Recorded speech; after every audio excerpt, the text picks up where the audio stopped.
जो शख्स कुरान को तजवीद के साथ नहीं पढ़ता वो गुनहगार है। तजवीद के साथ कुरान को पढ़ना जरूरी है। इसलिए मैं पढ़ रहा हूँ ताकि हमारे बच्चों को जिसका जज्बा पैदा हो वो भी अरबी लहजे में कुरान पाक को खूबसूरत अंदाज में पढ़ें। मैं इंशाअल्लाह कोशिश करूँगा आपकी दुआओं से।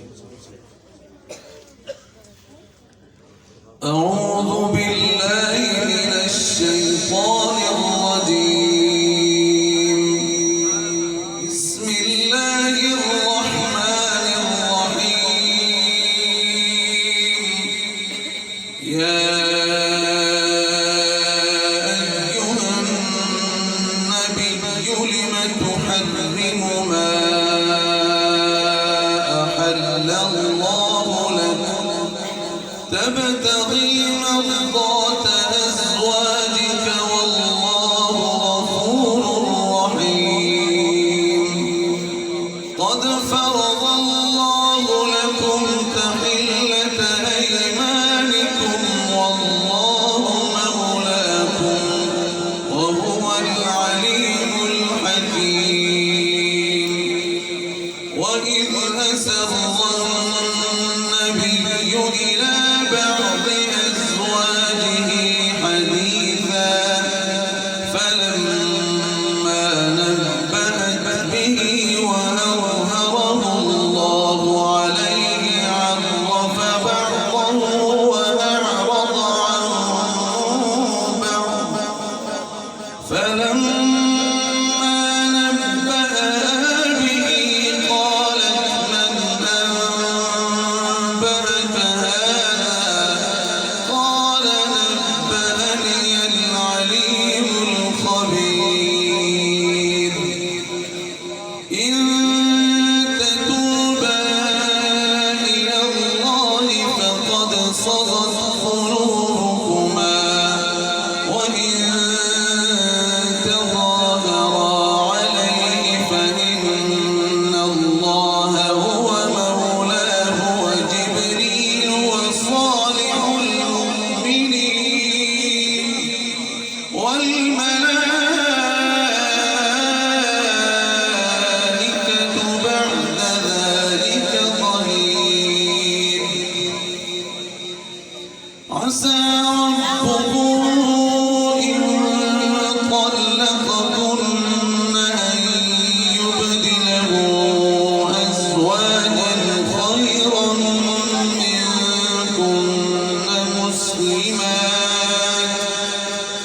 مسلمات مؤمنات قانتات تائبات عابدات سائحات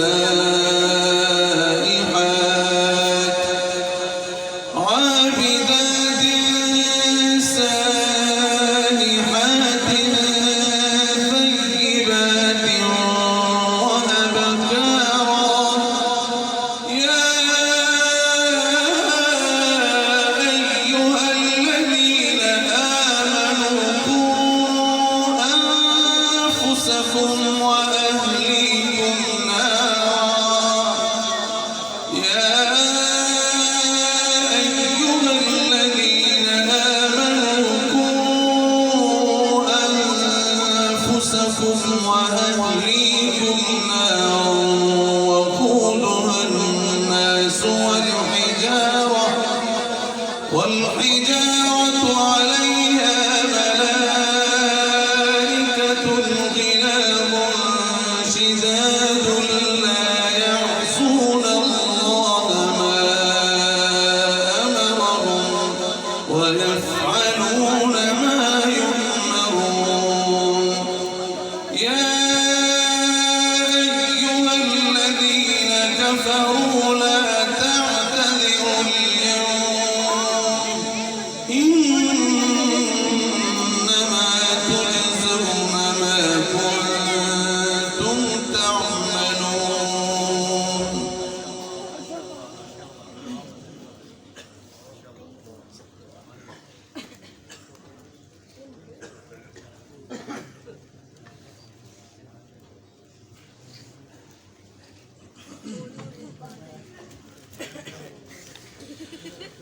بسم الله الرحمن الرحيم يا أيها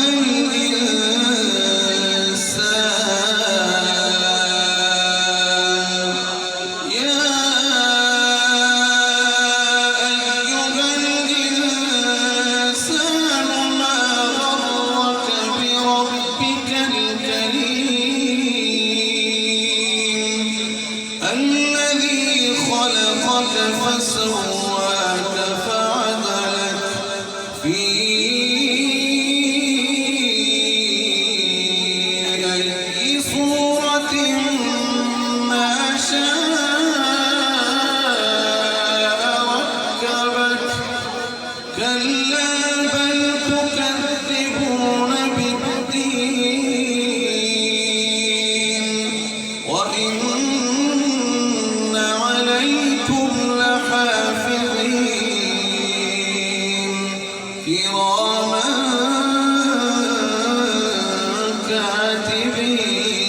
كاتبين يعلمون ما تفعلون